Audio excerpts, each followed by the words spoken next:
Former President Trump will be leaving Mar-a-Lago at about noon today to fly to New York, where he'll be arraigned tomorrow on criminal charges.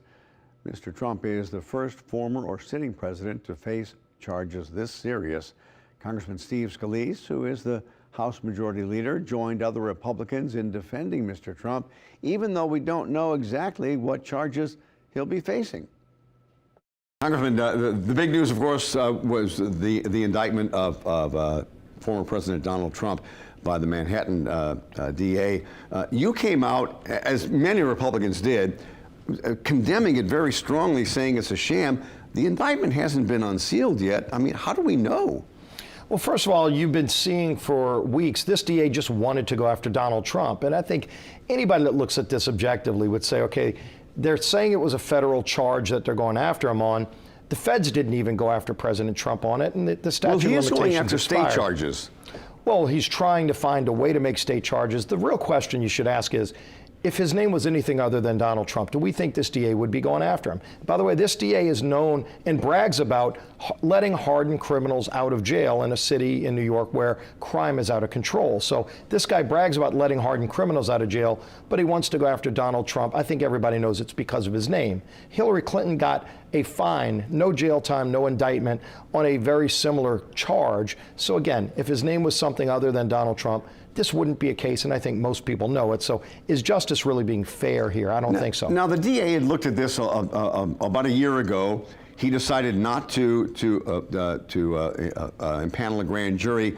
A lot of his people in his office said they had so much evidence that they quit their jobs. So to wait a year or so, maybe he got more evidence.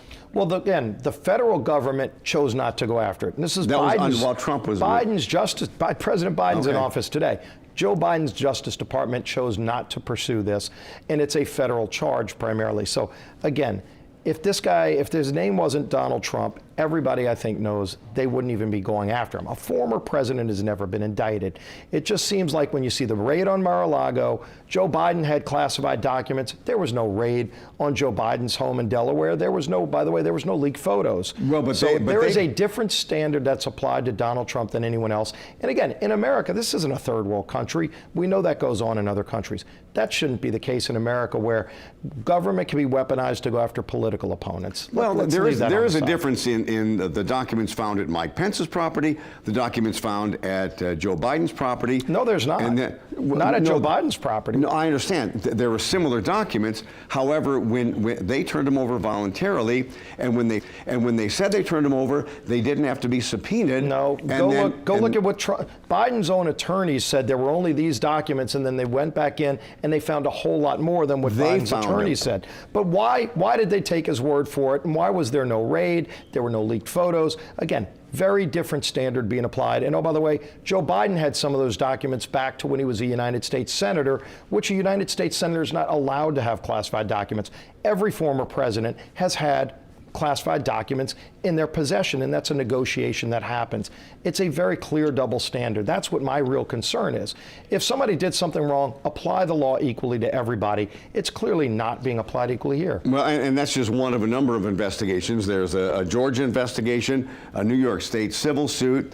There's the special counsel who's looking into January 6th and the Mar-a-Lago documents. And again, if his name was anything other than Donald Trump, I think everybody knows that wouldn't be going on. Hillary Clinton was found, in essence, guilty of using her money in her campaign to create false documents that tried to create this Russian collusion hoax, which has been disproven.